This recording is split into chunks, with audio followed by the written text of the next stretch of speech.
So today I'm going to be showing you how to make one of my absolute favourite childhood dishes, which is this delicious corned beef spaghetti bolognese. And yes, you did hear me right, I did say corned beef. When I was growing up and we didn't have a lot of money, corned beef was like the poor man's mince. It was really affordable, readily available, and my dad was always experimenting with different recipes, and the fact that I now make it for my boys and they love it just warms my heart and makes me feel closer to my dad. I know he would be very proud that I'm still creating his signature dish. So basically my dad would use 3 ingredients and 3 ingredients only. Every now and again he may add a tiny teaspoon of Marmite, but if we didn't have Marmite, this was what he used. So you're going to need 1 tin of corned beef, 1 tin of tomatoes and 1 beef stock cube. And that is literally it. So whilst I love my dad's recipe, I can't help but fiddle with things. I have to add stuff to every recipe I make, so I now just add these few little bits to make it what I think is a little bit tastier. So I'm going to add 1 softened fried onion, a teaspoon of onion granules and a teaspoon of garlic granules. Then the key 3 ingredients, and we're just going to boil some spaghetti. This is our first night on holiday dinner always. If you're camping, if you don't have a fridge, if you're traveling quite a long distance in the car, everything can just be kept in bags, and then when you get there it makes a really tasty meal. So I'm going to take you through how to make it. It's going to be really quick and simple, and you are going to be amazed when you try this. So the first thing I'm going to do is finely dice my onion.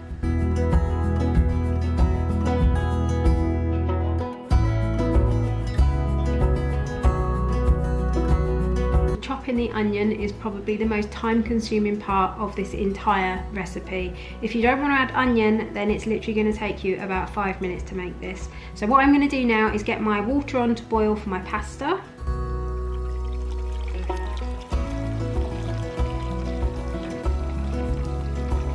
So I'm going to pop a tiny bit of oil in my pan and just cook my onions until they're nice and soft. So whilst the onions are softening, we're going to open our can of corned beef.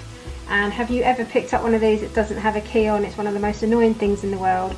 And I am going to admit that when my nephew and I were about 5 and 7, we did used to go around the supermarket and steal the keys off of the corned beef. Usually only 1 each, and then we would pretend we could unlock every door in the world with it. And now every time I get a tin that doesn't have a key on it, I just think back to those memories of me and him finding a key and pretending that we had the key to the world. So I always go wrong with these. They're not actually that difficult, but for some reason I always tend to mess it up. But it looks like we're going okay today. I think the key is patience.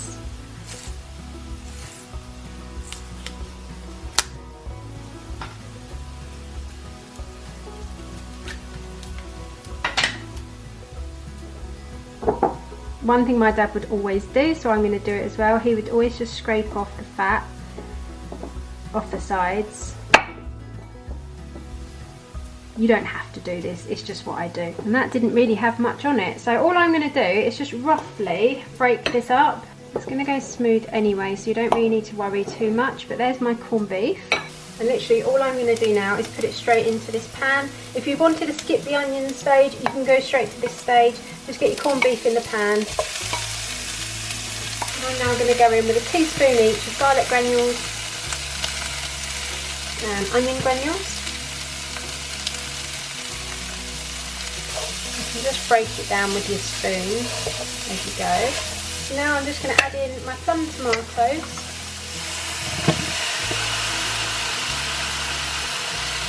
I'm just going to break those up a little bit.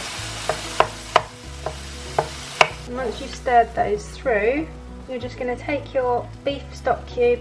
Really, an OXO cube is the best for this because you can crumble them up in the packet and sprinkle it over. The shop own brand ones just aren't as good. I'm going to kind of use my fingertips to crumble it as much as I can. And turn the heat down a little bit just to a simmer. But if you have got OXO cubes, then you'll find that it's easier to dissolve. Just going to sprinkle that round, literally just stir it in. I'm going to let this simmer for about 10 minutes. I'm going to keep stirring it now and again and breaking up my tomatoes. By the time my spaghetti's cooked, this will be ready. As you can see, that is coming together really nicely. I just keep stirring it every now and again, making sure every bit of that stock cube is fully dissolved. You will find that the corned beef starts to release more moisture and the tomatoes will break down. You're left with this lovely consistency sauce. It's got kind of a creamy flavour as well. You can't explain it until you've tried it.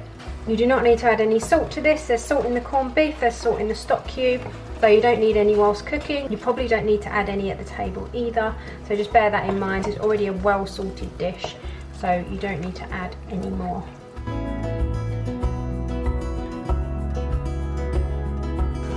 So after a good 10 minutes and some occasional stirs, you can see that everything has combined together really well.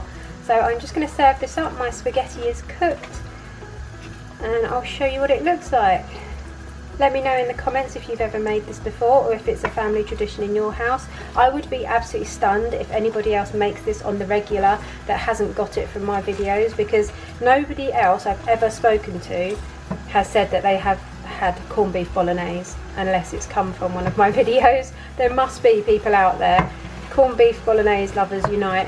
And yeah, don't knock it till you've tried it. And if you try it and you don't like it, then don't knock it either, because it was my dad's favourite and I love it.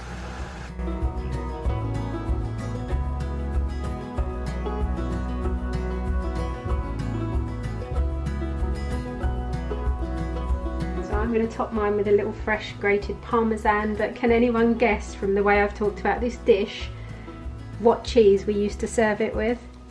Does anyone remember those little pots? I think you can probably still get them actually in a little black tub. It was like fake parmesan cheese. That's what we used to have on ours if we had it in, and I absolutely loved it more than real parmesan. So there you go, this is my much requested, long awaited video of how I make my special corned beef spaghetti bolognese. It's what you're doing, it's making me feel like